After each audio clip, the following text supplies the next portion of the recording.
Il est parti, c'est fini, se dit Anna debout près de la fenêtre. Et en réponse à cette question, l'angoisse qui l'avait saisie dans l'obscurité et les affres de son cauchemar se confondirent pour glacer son cœur d'effroi. Non, c'est impossible, s'écria-t-elle, et, traversant la pièce, elle sonna d'une main énergique. Elle était tellement épouvantée de se retrouver seule que, sans attendre l'arrivée du domestique, elle se porta à sa rencontre. Informez-vous de l'endroit où est parti le comte, lui dit-elle. L'homme répondit que le comte était parti aux écuries. Il m'a prié de vous dire que si vous désiriez sortir, la calèche allait revenir tout de suite. C'est bon, attendez.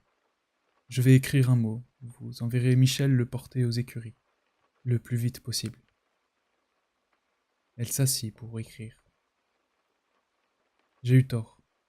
Rentre. Il faut nous expliquer. Pour l'amour de Dieu, reviens. J'ai peur. Elle cacheta et remit le billet au domestique. Elle craignait de rester seule. Après le départ du valet de chambre, elle se rendit dans la nurserie. Comment? Ce n'est pas lui. Je ne le reconnais plus. Où sont ses yeux bleus? Son gentil sourire timide? Ce fut là sa première pensée, en apercevant, au lieu de Seriodja, que dans la confusion de son esprit elle s'attendait à trouver dans la chambre d'enfant, une petite fille rose et potelée, avec des cheveux noirs bouclés. L'enfant, assise devant une table, tapait dessus obstinément avec un bouchon de carafe, et regardait sa mère stupidement de ses yeux noirs comme du cassis. Après avoir répondu à l'anglaise qu'elle se portait tout à fait bien et partait le lendemain à la campagne, Anna s'assit à côté de la petite fille et fit tourner devant elle le bouchon de carafe. Mais le rire sonore de l'enfant et un mouvement qu'elle fit avec les sourcils lui rappelèrent Vronsky de façon si frappante qu'elle se leva hâtivement et s'enfuit en retenant ses sanglots. Tout est-il vraiment fini? Non, c'est impossible, pensa-t-elle. Il reviendra. Mais comment m'expliquera-t-il ce sourire, cette animation après avoir parlé d'elle? Même s'il ne me l'explique pas, je le croirai tout de même. Sinon, il ne me reste qu'une solution. Et je n'en veux pas. Elle regarda la pendule. 12 minutes s'étaient écoulées. Maintenant, il a reçu mon mot. Il va revenir. Il sera là dans 5 minutes. Ce n'est pas long. Et s'il ne revenait pas? Non, c'est impossible. Il ne faut pas qu'il me voie avec les yeux rouges. Je vais me baigner. Je vais me baigner la figure. Est-ce que je suis coiffée? Se demanda-t-elle. Elle ne put se rappeler. Elle porta la main à sa tête. Oui, je me suis coiffée. Mais quand, je ne m'en souviens absolument pas. Elle ne se fiait même pas à sa main et alla se placer devant un trumeau pour voir si elle s'était vraiment coiffée ou non. Elle s'était coiffée et ne pouvait se rappeler à quel moment. Qui est-ce? Se dit-elle, en regardant dans le miroir un visage empourpré, aux yeux étrangement brillants, qui la regardait d'un air épouvanté. Ah oui, c'est moi, comprit-elle soudain, et, comme elle s'examinait de la tête aux pieds, elle crut sentir soudain, sur son corps, les baisers de Vronsky, et frissonna.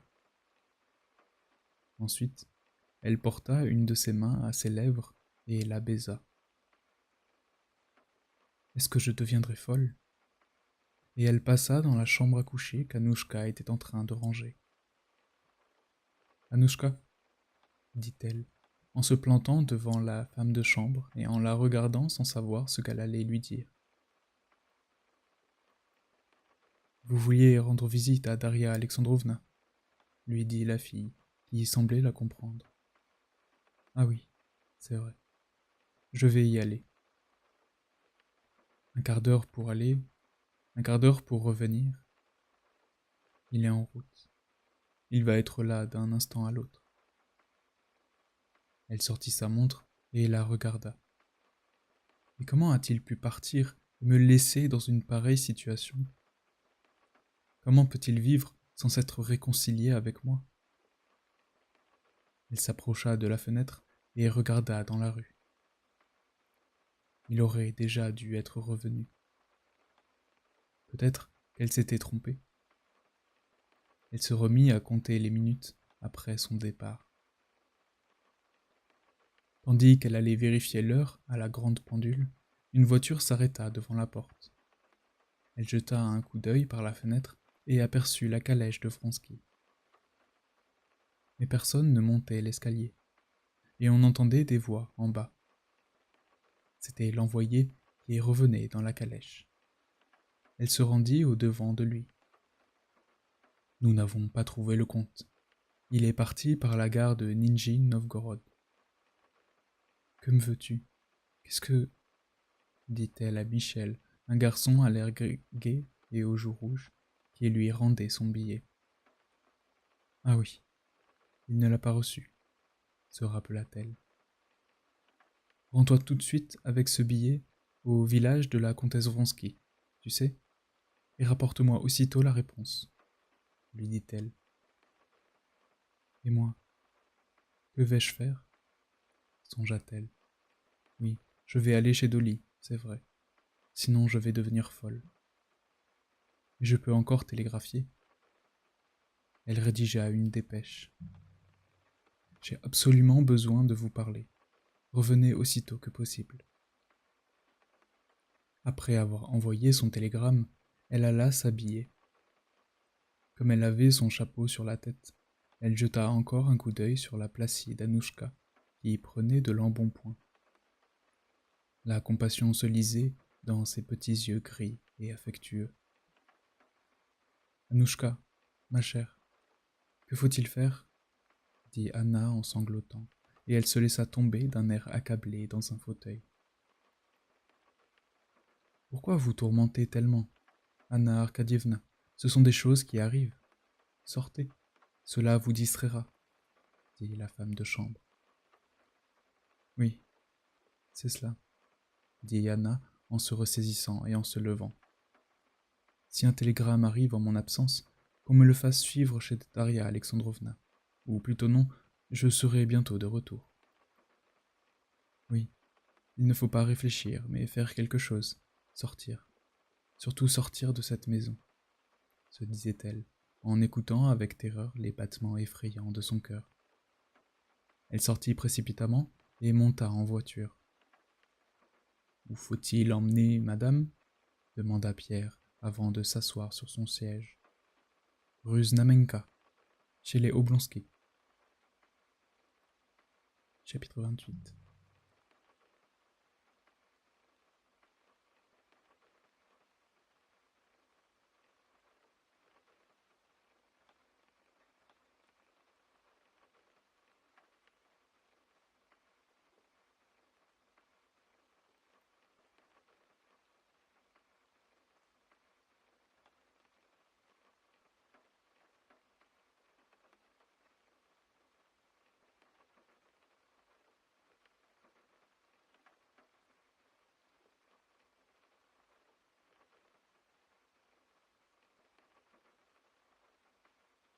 Le temps était limpide.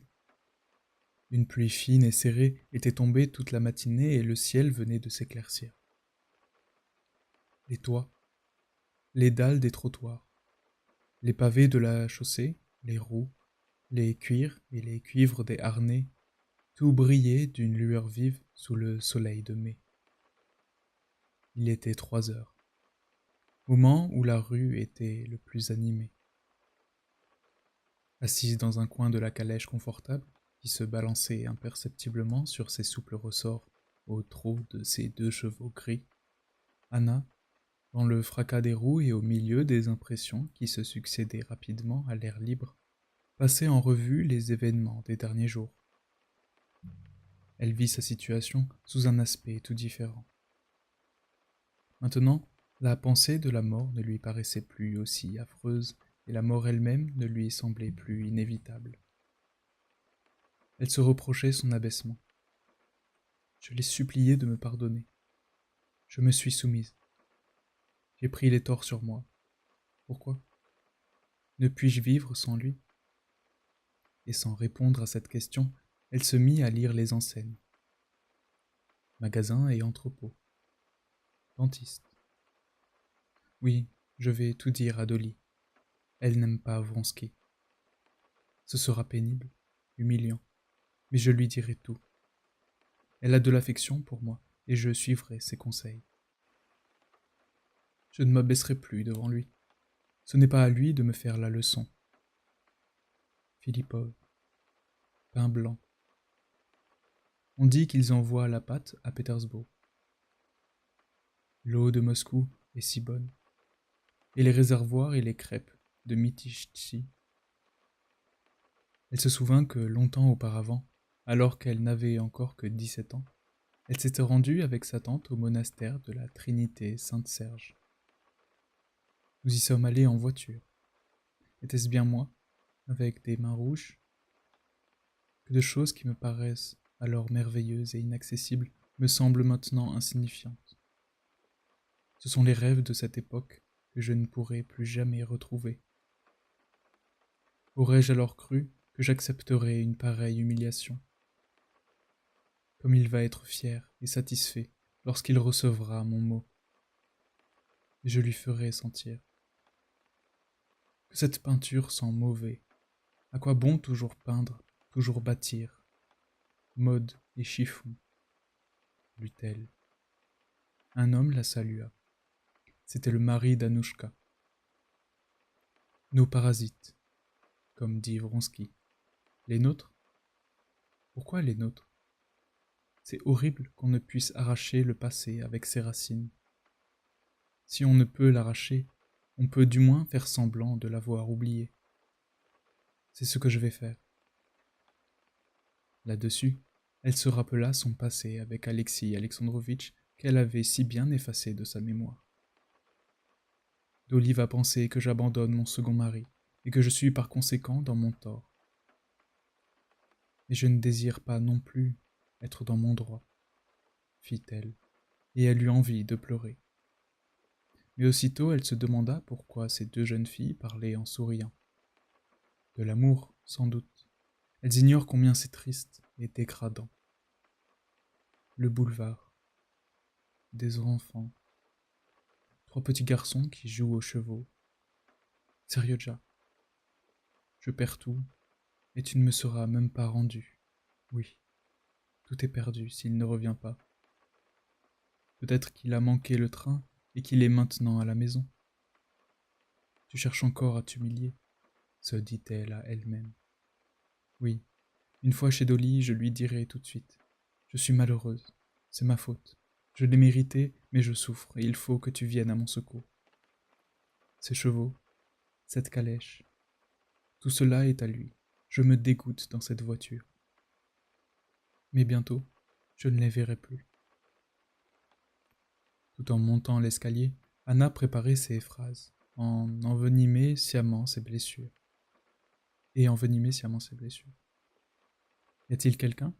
Demanda-t-elle dans l'antichambre. Catherine Alexandrovna Levin, lui répondit le domestique. Kitty. Cette même Kitty dont Vronsky avait été épris, songea Anna. Celle dont il se souvient avec amour. Il regrette de ne pas l'avoir épousée alors qu'il me hait et déplore notre rencontre. Lorsqu'Anna arriva, les deux sœurs étaient en train de discuter de l'allaitement. Dolly alla seule à la rencontre de la visiteuse qui venait troubler leur entretien. « Tu n'es pas encore partie? Je voulais aller te voir, » lui dit-elle. « J'ai reçu aujourd'hui une lettre de Stiva. »« Oui, il nous a envoyé une dépêche, » répondit Anna, qui regardait autour d'elle, cherchant Kitty. « Il m'écrit qu'il ne peut comprendre ce que veut au juste Alexis Alexandrovitch, mais qu'il ne partira pas avant d'avoir obtenu une réponse. Je croyais que tu avais quelqu'un. Peut-on voir cette lettre? Oui, Kitty est là, dit Dolly, gênée. Elle est dans la chambre des enfants. Elle vient d'être très malade. Je l'ai appris. Puis-je voir cette lettre? Je vais te la chercher. Il ne refuse pas, tu sais. Au contraire. Stiva espère, dit Dolly, en s'arrêtant sur le seuil de la porte. Moi, je n'espère ni ne désire rien, dit Anna. Ainsi, Kitty estime qu'il est humiliant de me rencontrer, songea Anna, demeurée seule. Peut-être a-t-elle raison. Mais ce n'est pas elle qui a été amoureuse de Vronsky qui va me faire la leçon, même si c'est vrai. Je sais que, dans ma situation, aucune femme convenable ne peut me recevoir. Dès la première minute, je lui ai tout sacrifié. Et voilà ma récompense. Oh, comme je le hais. Pourquoi suis-je venu ici? C'est encore pire, encore plus pénible. Elle entendit les deux sœurs bavarder dans la chambre à côté. Que dirais-je à Dolly maintenant? Je vais réjouir Kitty du spectacle de mon malheur. J'aurai l'air de quémander ses bonnes grâces. Non. D'ailleurs, Dolly ne comprendrait pas. Et je n'ai rien à lui dire. Pourtant, j'aimerais voir Kitty pour lui montrer combien je méprise tout et tout le monde. Combien tout m'est devenu indifférent. Dolly rentra avec la lettre. Anna la lut et la lui rendit sans mot dire. Je savais tout cela, dit-elle. Cela ne m'intéresse nullement. Pourquoi donc? Au contraire, j'ai bon espoir, dit Dolly en regardant Anna avec curiosité. Elle ne l'avait jamais vue si étrange, si nerveuse. Quand pars-tu? Lui demanda-t-elle. Anna regarda devant elle en fermant à demi les yeux et ne répondit rien. Est-ce que Kitty a peur de moi? Dit-elle en regardant la porte et en rougissant. Ah, quelle bêtise! Elle nous rit et cela ne se passe pas très bien. Aussi, je lui ai donné des conseils. Elle sera très contente de te voir. Elle va venir tout de suite, dit Dolly maladroitement, car elle ne savait pas mentir. La voici. En apprenant l'arrivée d'Anna, le premier mouvement de Kitty avait été de ne pas se montrer. Mais Dolly l'avait raisonné. Prenant son courage à deux mains, Kitty entra et s'approcha d'Anna, en rougissant pour lui tendre la main. « Je suis ravie de vous voir, » dit-elle d'une voix tremblante. Kitty était troublée par la lutte que soutenait en elle son hostilité envers cette mauvaise femme et son désir d'être indulgente. Mais dès qu'elle aperçut le beau visage sympathique d'Anna, toute son hostilité disparut. « Je n'aurais pas été étonnée si vous aviez refusé de me voir. Je suis faite à tout. Vous avez été malade? Oui, je vous trouve changée, dit Anna. Kitty sentait qu'Anna la regardait avec animosité. Elle attribuait cette animosité au malaise qu'éprouvait maintenant en sa présence Anna, qui jadis la protégeait, et elle la prit en pitié. Elles parlèrent de la maladie de Kitty, de son enfant, de Stiva, mais rien de tout cela manifestement n'intéressait Anna. « J'étais venue te faire mes adieux, » dit-elle en se levant. « Quand partez-vous » Mais Anna cette fois encore se tourna vers Kitty sans répondre. « Je suis enchantée de vous avoir revu, » lui dit-elle en souriant. « J'ai tant entendu parler de vous, de différents côtés, même par votre mari. Il est venu me voir et il m'a beaucoup plu, » ajouta-t-elle, visiblement dans une mauvaise intention. « Où est-il » ? « Il est reparti à la campagne, » dit Kitty en rougissant. « Faites-lui mes amitiés, n'y manquez pas. »« Je n'y manquerai pas, » répéta Kitty avec candeur en la regardant d'un air compatissant. « Adieu, Dolly. » Anna embrassa Dolly, serra la main de Kitty et sortit précipitamment. « Elle est toujours aussi séduisante, » dit Kitty, demeurée seule avec sa sœur. « Comme elle est belle. Mais il y a en elle quelque chose qui fait pitié, terriblement pitié. » « Elle n'était pas dans son état normal, » dit Dolly. « Quand je l'ai reconduite dans l'antichambre, il m'a semblé qu'elle avait envie de pleurer. » Chapitre 29.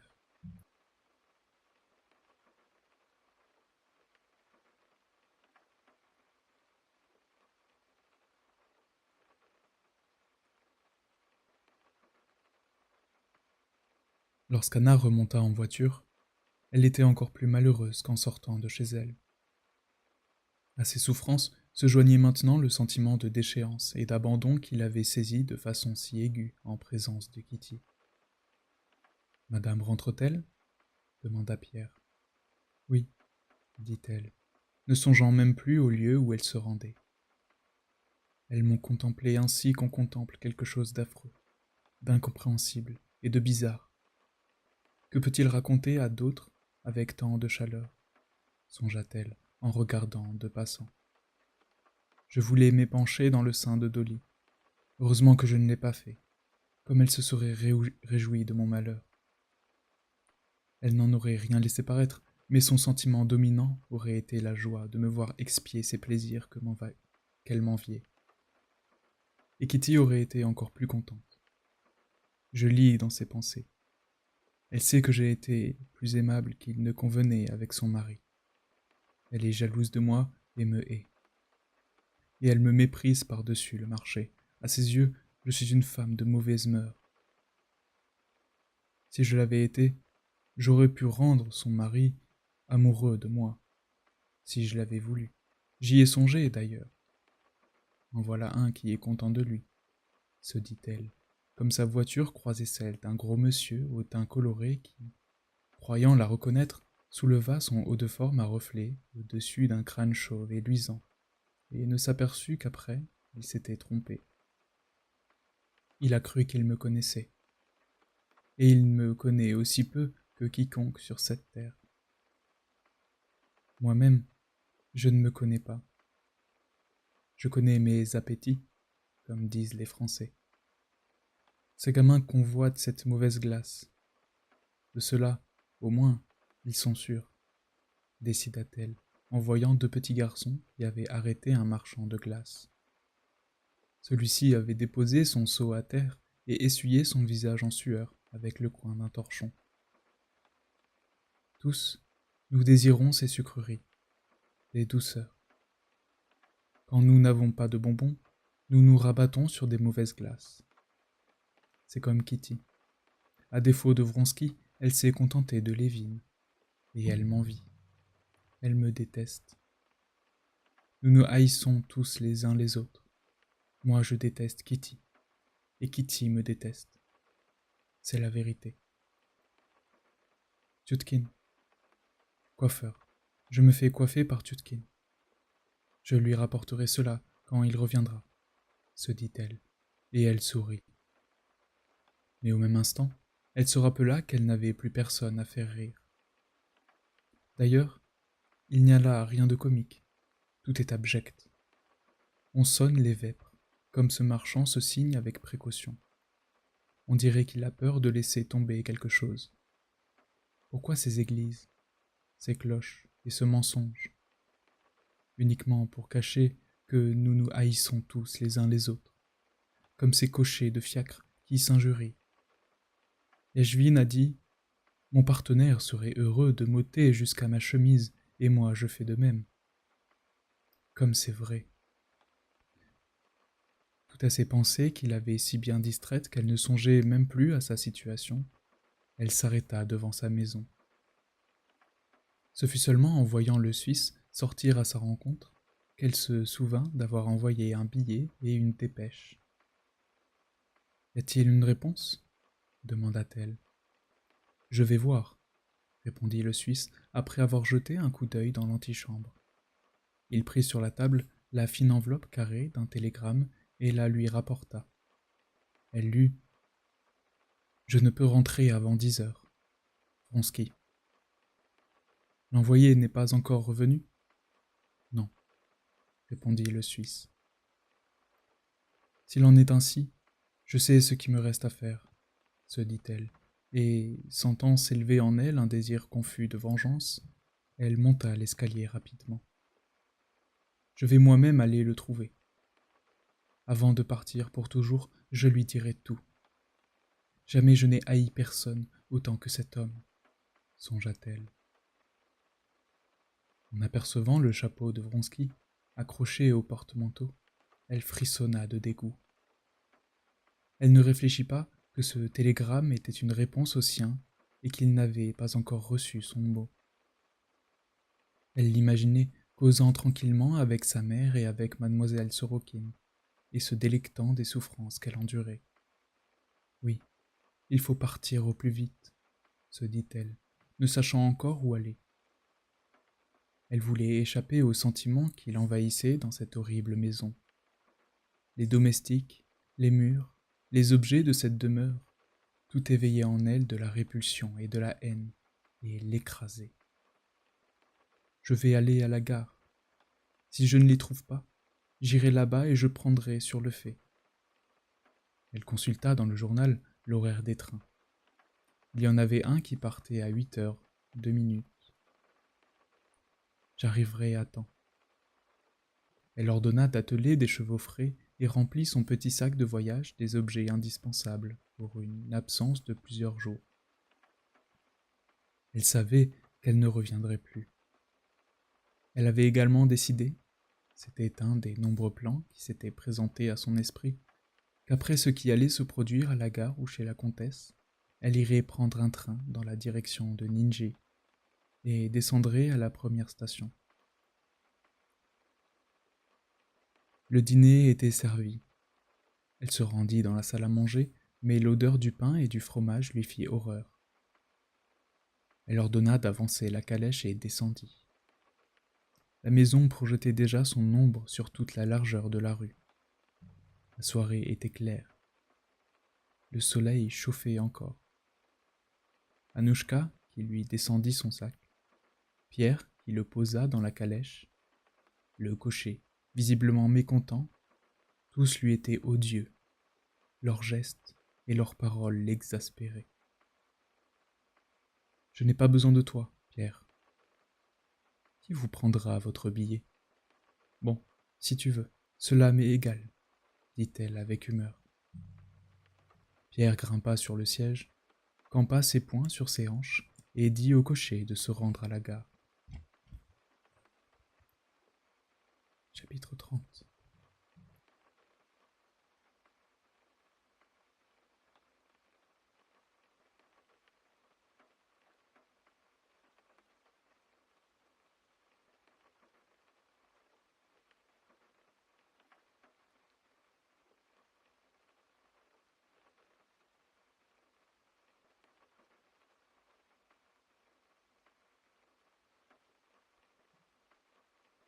Voilà.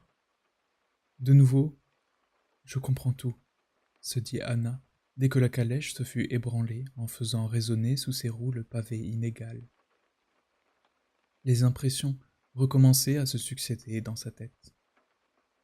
À quoi avais-je donc pensé en dernier ? Essaya-t-elle de se rappeler. À Turquine ? Coiffeur ? Non, ce n'est pas cela. Oui, c'était à propos de ce que m'avait dit Yashvin. La lutte pour la vie et la haine. C'est là le seul lien qui unit les hommes. Ne vous dépêchez pas tant, dit-elle en pensée à un groupe installé dans une calèche, traînée par 4 chevaux et qui, manifestement, partait s'amuser à la campagne. Le chien, même que vous emmènerez, ne peut vous venir en aide. Vous ne vous échapperez pas de vous-même. Elle suivit la direction du regard de Pierre et vit un ouvrier ivre-mort qui branlait la tête et qu'un sergent de ville emmenait. Plutôt ceci, songea-t-elle. Le comte Vronsky et moi, nous n'avons pas non plus atteint ce plaisir dont nous espérions tant. Et pour la première fois, Anna projeta sur ses rapports avec Vronsky, auxquels auparavant elle évitait de penser, cette vive lumière à la faveur de laquelle tout lui était révélé. Que cherchait-il en moi ? Non tant l'amour que la satisfaction de sa vanité. Elle se rappela ses paroles et son expression de chien couché dans les premiers temps de leur liaison. Elle se rappela ses paroles et son expression de chien couchant dans les premiers temps de leur liaison. Tout maintenant venait à l'appui de ses soupçons. Oui, c'était sa vanité qui triomphait. Il avait aussi de l'amour pour moi, mais par-dessus tout, il était fier de la réussite. Il s'enorgueillissait de moi Maintenant, c'est fini. Il n'a plus de quoi être fier. Il a plutôt honte de moi. Il m'a pris tout ce qu'il a pu. Il n'a plus besoin de moi. Je le suis à charge et il s'efforce de ne pas être malhonnête à mon égard. Il s'est trahi hier. S'il désire le divorce, s'il désire m'épouser, c'est pour brûler ses vaisseaux. Il m'aime, mais de quelle façon? The zest is gone. Cet homme-là veut étonner tout le monde, et il est fort satisfait de sa personne, pensa-t-elle, en apercevant un commis aux joues rouges juché sur un cheval de manège. Non, il n'a même plus ce goût-là pour moi. Si je le quitte, il en sera heureux au fond de lui-même. Ce n'était pas une supposition. Elle le voyait clairement dans cette lumière révélatrice qui lui découvrait en ce moment le sens de la vie et des rapports humains. Mon amour devient de plus en plus passionné et égoïste, tandis que le sien s'éteint de jour en jour. Voilà pourquoi nous nous éloignons l'un de l'autre, poursuivait-elle. Il n'y a pas de remède. Il est tout pour moi et je voudrais qu'il se donne à moi tout entier. Et lui, il désire de plus en plus m'échapper. Avant notre liaison, nous allions à la rencontre l'un de l'autre. Mais depuis, chacun de nous suit sa voie, irrésistiblement. Cela ne peut changer. Il me dit que je suis absurdement jalouse. Moi-même, je me le suis reproché. Or, ce n'est pas vrai. Je ne suis pas jalouse, je suis insatisfaite. Mais... Elle ouvrit la bouche et changea de place dans la calèche, bouleversée par une pensée subite qui lui était venue. Si je pouvais être autre chose qu'une maîtresse avide de ses caresses, mais je ne peux ni ne veux être autre chose pour lui. Le désir que j'ai de lui le détourne de moi. J'en conçois de l'amertume, et il ne peut en être autrement. Je suis sûr qu'il ne me trompe pas, qu'il n'a pas de vue sur la petite Sorokine, qu'il n'est pas amoureux de Kitty, qu'il ne me trahira pas. Je sais tout cela, mais je n'en suis pas plus heureuse. Si, sans m'aimer, il n'était bon et tendre avec moi que par devoir, ce ne serait pas là non plus ce que je désire. Oui, ce serait 1000 fois pire que la haine, ce serait l'enfer. Or nous en sommes là. Il y a longtemps qu'il ne m'aime plus. Et là où finit l'amour commence la haine. Je n'ai jamais passé par là. Des rues qui montent et des maisons, toujours des maisons. Et dans les maisons, des gens. Tous, autant qu'ils sont, ils se haïssent les uns les autres. Voyons, essayons de préciser ce que je désire pour être heureuse. Eh bien, Alexis Alexandrovitch consent au divorce, me rend Seriodja et j'épouse Vronsky. En songeant à Alexis Alexandrovitch, elle se le représenta avec une netteté extraordinaire, comme s'il était devant elle avec son regard doux et éteint, ses mains blanches aux veines bleues, ses intonations et ses doigts qui craquaient. Au souvenir du sentiment qui avait existé entre eux et auquel on donnait également le nom d'amour, elle frémit de dégoût. Bon, mettons que j'ai obtenu le divorce et que je sois la femme de Vronsky. Et après? Est-ce que Kitty cesserait de me regarder comme elle m'a regardé aujourd'hui? Non. Seriodja cesserait-il de me demander pourquoi j'ai deux maris? Un nouveau sentiment peut-il naître entre Vronsky et moi? Puis-je prévoir quoi que ce soit qui, sans même parler de bonheur, soit pour moi autre chose qu'une torture? Non, et non, répondit-elle, cette fois sans la moindre hésitation. C'est impossible. C'est la vie même qui nous sépare. Je fais son malheur, il fait le mien, et ni lui ni moi ne pouvons nous changer. Nous avons tout essayé. L'écrou est vissé. Voilà une mendiante avec son enfant. Elle s'imagine inspirer la pitié. Mais ne sommes-nous pas jetés sur cette terre pour nous haïr les uns les autres, pour nous tourmenter et tourmenter autrui? Des collégiens. Ils s'amusent. Et c'est Ryoja, se rappela-t-elle. J'ai cru que je l'aimais et me suis attendrie sur mes propres sentiments. Et pourtant, j'ai vécu sans lui. Je l'ai échangé contre un autre amour et je ne me suis pas plainte de l'échange tant que cet autre amour m'a satisfaite. Et elle se rappela avec horreur ce qu'elle appelait l'autre amour.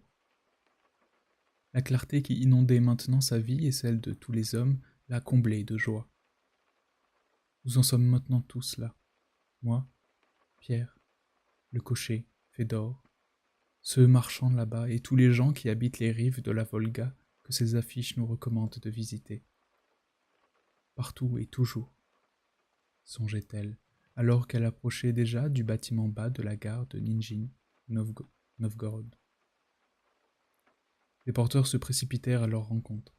« Faut-il prendre le billet pour Obiralovka » demanda Pierre. Elle avait complètement oublié où elle allait et pourquoi. Il lui fallut un grand effort pour comprendre la question.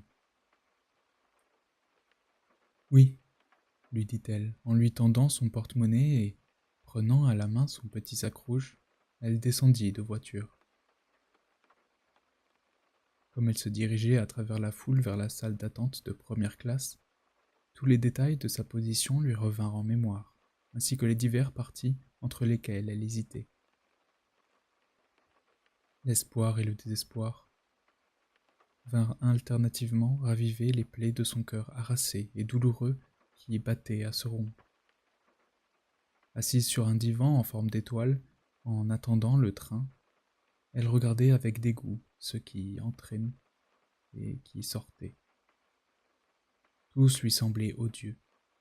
Tantôt, elle se voyait arriver à la station et composer d'avance le billet qu'elle écrirait à Vronsky. Tantôt, elle imaginait qu'insensible à ses souffrances, Vronsky était en train de se plaindre d'elle à sa mère. Elle préparait alors ce qu'elle lui dirait en entrant dans le salon. Ou bien, elle songeait qu'elle aurait pu encore être heureuse, que c'était une torture de l'aimer et de le haïr ainsi tout à la fois, et les battements de son cœur l'épouvantaient. Chapitre 31.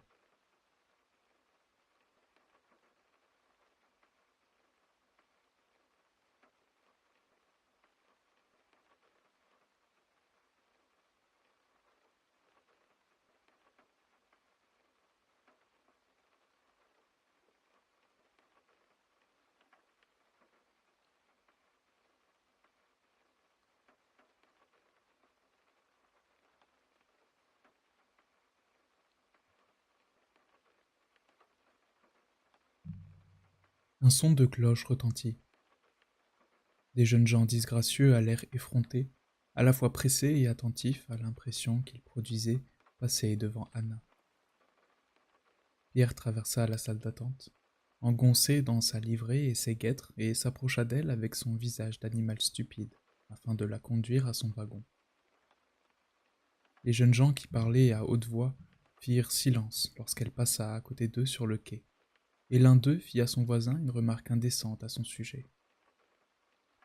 Elle gravit le marchepied et s'assit dans le coupé vide sur un divan élastique jadis blanc, à présent recouvert de taches. Son petit sac rebondit sur les ressorts du divan, puis s'immobilisa. Avec un sourire niais, Pierre souleva sa casquette galonnée derrière la fenêtre en signe d'adieu. Un contrôleur grossier fit claquer la portière. Une horrible dame, à tournure, Anna la déshabilla en pensée et fut horrifiée de sa laideur. Et des petites filles qui ricanèrent passèrent en courant sur le quai. « C'est Catherine Andreevna qui les a, ma tante », cria une des petites filles. « Cette enfant elle-même est affectée et grimacière », songea Anna. Pour ne voir personne, elle se leva précipitamment et s'assit de l'autre côté du wagon, près de la fenêtre.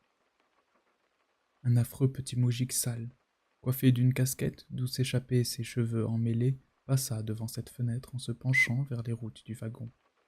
« Ce vilain bonhomme me rappelle quelque chose, songea Anna. Son rêve lui revint alors en mémoire. Tremblante d'effroi, elle se réfugia près de la porte. Le contrôleur l'ouvrit pour faire entrer un monsieur et une dame. « Vous désirez descendre ?» Anna ne répondit pas. Ni le contrôleur ni les arrivants ne remarquèrent l'expression épouvantée de son visage dissimulée par la voilette. Elle retourna s'asseoir dans son coin. Le couple prit place à l'autre bout du compartiment en examinant sa toilette à la dérobée. Et le mari et la femme lui semblèrent répugnants. Le mari lui demanda la permission de fumer. C'était visiblement un prétexte pour engager la conversation. Lorsqu'il eut reçu le consentement d'Anna, il adressa la parole en français à sa femme pour lui dire qu'il n'avait pas plus envie de parler que de fumer. Il disait des niaiseries avec des airs poseurs, uniquement pour attirer l'attention d'Anna. Elle voyait qu'ils n'étaient las l'un de l'autre, et se détestaient. D'ailleurs, comment ne pas haïr d'aussi pitoyables monstres?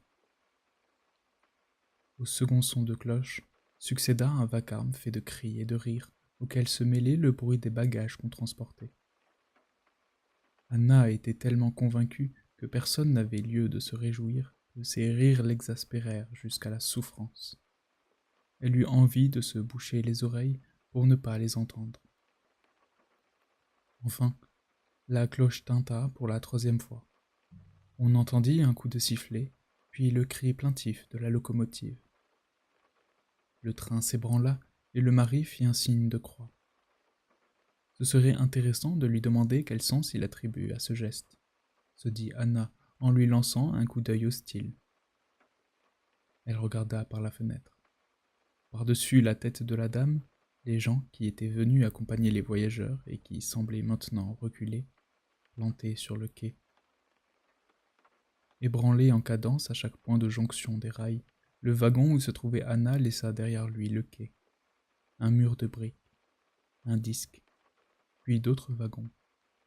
Les roues glissaient de plus en plus vite sur les rails dans un léger bruit métallique. La fenêtre fut éclairée par la lueur vive du couchant et une faible brise vint soulever le rideau. Anna oublia ses voisins et, doucement balancée par la marche du train, reprit ses réflexions en respirant l'air frais. Oui, où en étais-je resté? Est-ce que je ne puis envisager une situation où la vie ne soit pas pour moi une torture? Nous sommes tous créés pour souffrir. Nous le savons et nous cherchons à nous le dissimuler. Mais quand on voit la vérité, que faut-il faire? La raison a été donnée à l'homme pour se délivrer de ce qui l'inquiète, dit en français la dame, visiblement satisfaite de sa phrase. Ces paroles semblaient répondre à la pensée d'Anna. Se délivrer de ce qui vous inquiète, répéta Anna. Elle jeta un coup d'œil au monsieur Rubicon et à sa maigre compagne, et elle devina que cette créature maladive se considérait comme une femme incomprise, que son mari la trompait et entretenait l'opinion qu'elle avait d'elle-même. Il lui semblait voir toute leur histoire en promenant la lumière dans les coins les plus secrets de leur âme. Mais il n'y avait là rien d'intéressant, et elle revint à ses pensées. Oui, j'éprouve une grande inquiétude, et la raison m'a été donnée pour m'en délivrer. Il faut donc que je m'en délivre. Pourquoi ne pas éteindre la lumière lorsqu'il n'y a plus rien à regarder, lorsque tout vous semble abject? Mais comment faire? Pourquoi cet employé court-il le long du marchepied? Pourquoi ces jeunes gens crient-ils dans le compartiment d'à côté? Quel besoin ont-ils de parler, de rire? Partout la fausseté, le mensonge, la fourberie, le mal. Lorsque le train s'arrêta en gare, Anna descendit dans la foule des voyageurs et, les évitant comme des pestiférés, s'attarda sur le quai en essayant de se rappeler pourquoi elle était venue ici et ce qu'elle avait l'intention de faire. Tout ce qui lui semblait possible auparavant lui paraissait maintenant très difficile à envisager, surtout au milieu de cette foule bruyante de gens hideux qui ne la connaissaient point en repos. Tantôt c'étaient des porteurs qui accouraient avec leurs offres de service, tantôt les jeunes gens qui la regardaient de la tête aux pieds en parlant fort et en faisant sonner leurs talons sur les planches du quai. Tantôt les gens qu'elle croisait se rangeaient du mauvais côté.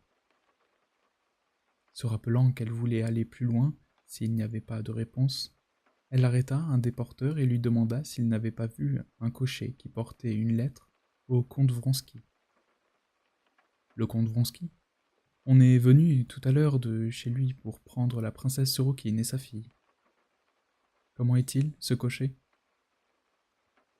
Tandis qu'elle parlait avec le porteur, le cocher Michel, tout rouge et tout joyeux, avec son paletot bleu sombre et sa chaîne de montre, et visiblement fier d'avoir si bien rempli sa mission, s'approcha d'elle et lui tendit un billet. Elle le dégageta, et son cœur se serra avant même de l'avoir lu. « Je regrette beaucoup que votre mot ne m'ait pas trouvé à Moscou. Je rentrerai à 10 heures, écrivait Vronsky. Les mots étaient tracés d'une main négligente. C'est cela. Je m'y attendais, se dit-elle avec un sourire mauvais. C'est bien. Tu peux t'en retourner, dit-elle d'une voix sourde en se tournant vers Michel. Elle parlait bas parce que les battements précipités de son cœur l'empêchaient de respirer. Non, je ne te permettrai pas de me faire souffrir ainsi, songea-t-elle. Cette menace ne s'adressait pas à elle, mais à celui qui la faisait souffrir. Et elle reprit sa promenade sur le quai. Deux femmes de chambre qui arpentaient le quai tournèrent la tête pour la regarder et firent à voix haute des remarques sur sa toilette. « Elles sont vraies » dirent-elles des dentelles qu'elle portait. Les jeunes gens ne la laissaient pas en paix. Ils passèrent encore une fois à côté d'elle en la dévisageant et en criant quelque chose d'une voix affectée. Le chef de gare lui demanda si elle prenait le train. Un petit garçon qui vendait du kvass ne la quittait pas des yeux. « Mon Dieu, où vais-je aller » songeait-elle, tout en s'éloignant. Au bout du quai, elle s'arrêta.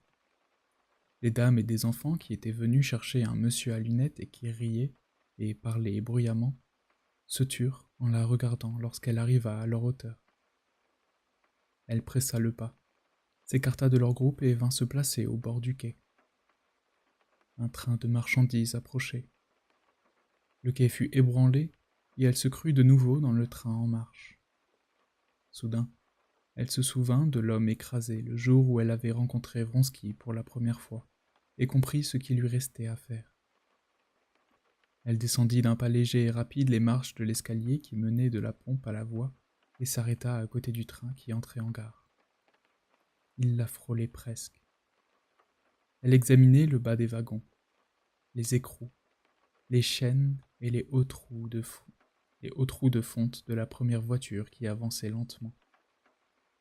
Elle essayait de mesurer de l'œil la distance qui séparait les roues avant de celles d'arrière, et l'instant où elle se trouverait au milieu de cet espace. Là, se disait-elle, en regardant dans l'ombre du wagon le sable mêlé de poussière qui recouvrait les traverses. Là, juste au milieu. Je le châtierai et je serai délivrée de tous et de moi-même. Elle voulut se jeter sous le premier wagon, mais son petit sac rouge, qu'elle ne put tout de suite détacher de son bras, lui en fit bien manquer le moment. Il fallut attendre le wagon suivant. Un sentiment semblable à celui qu'elle éprouvait avant de se jeter à l'eau la saisit, et elle se signa. Ce geste familier fit affluer dans son âme une vague de souvenirs d'enfance et de jeunesse. Brusquement, les ténèbres qui pour elle recouvraient tout se dissipèrent, et l'espace d'un instant, la vie lui apparut avec toutes les joies de son passé. Mais elle ne quittait pas des yeux les roues du second wagon qui venaient à sa rencontre. Au moment précis où elle se trouvait au milieu de l'espace qui séparait les deux roues, elle se défit de son petit sac rouge, rentra la tête dans les épaules et se jeta sous le wagon, les mains en avant. Puis, d'un mouvement souple, comme pour se remettre debout, elle se renversa sur les genoux. À ce moment, elle fut épouvantée de ce qu'elle faisait. Où suis-je? Qu'est-ce que je fais? Pourquoi? Elle voulut se relever et se rejeter en arrière, mais une masse énorme et inflexible la frappa à la tête et l'entraîna par le dos. « Seigneur, pardonne-moi tout, » murmura-t-elle en sentant l'inutilité de la lutte. un petit moujik travaillait à une pièce de fer en marmottant.